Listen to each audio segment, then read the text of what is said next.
Mėly žiūrovai, pristatau jums naują laidos rubriką Verta žinoti. Esame Bike Parts su Žilvinu, kuris mums papasakos apie įvairius dalykus, kuriuos jūs kaip motociklininkas turėtumėte žinoti. Šiandien mes pašnekėsime apie grandines, žvaigždes ir viską, kas su tuo susiję. Tai Žilvinai, klausimas. Tepti, netepti, plauti, neplauti, ką reikia žinoti? Tepti tai vienareikšmiškai tepti.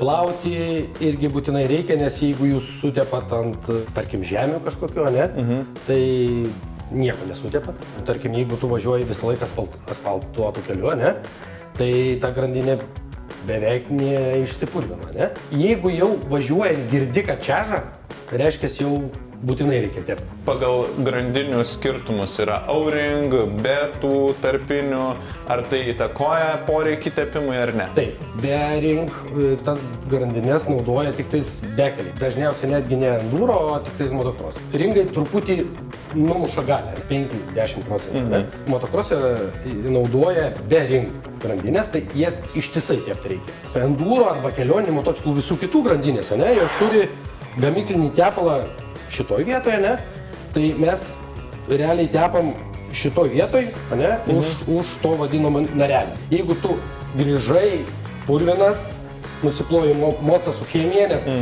kitaip nieks neima, ne, tai reiškia, jeigu tu paliksi grandinę nesuteptą, jinai kitą rytą bus surūdijus. Taip va, šitam komplekte yra lineris, yra grandinės tepalas, ne, tai supurškiam. Sukam ratą, plaunam, vėl supurškiam, vėl plaunam, kol neišvarė, ne? Tada su skudurėliu nuvalom ir vandenį nupilame, ne? Taip. Ir supurškiam stepą. Taip. Taip pat reikia stebėti žvaigždžių būklę. Kokie yra požymiai, kad jau susidėvėjusios žvaigždės? Aš čia turiu keletą pavyzdėlių. Šita žvaigždė yra negyva, jau dantis užsilenkia, galima sudėti su nauja. Labai gerai matosi skirtumas. Tai reiškia, pasikeitė tarpas tarp dantuko, ne? Taip. Tai tuo pačiu, jeigu grandinė yra taip žvaigždė taip atrodo, ne? Tai grandinė lygiai taip pat įsitempus.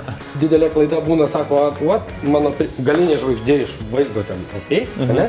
Aš pasikeisiu priekinę ir tada dar, ta prasme, čia važiuosiu. Taip nėra, nes jeigu jau matot, kad reikia keisti, tai reikia keisti visą komplektą. Tiek grandinę, tiek žvaigždės. Taip. Reikia pasirinkti tinkamą grandinį ir žvaigždės, ne? Taip. Grandinės yra visą laiką 3 arba 4 rūšių, kaip mes šnekėjom. Yra be riebokšlių, tai čia offroadui, pamirštam. O su riebokšliais prasideda ten, tarkim, iki 600 kubikų, ne? Po to iki 7 pem ir litro ir daugiau, ne? Taip. Ir tai iš tikrųjų labai svarbu, nes jeigu jūs pataupysit ant grandinės, nusipirksit žvaigždės, pirma, tai jinai gali nutrūkti, jeigu labai pigi bus, ne? Arba jinai labai greitai susidėvės, ne?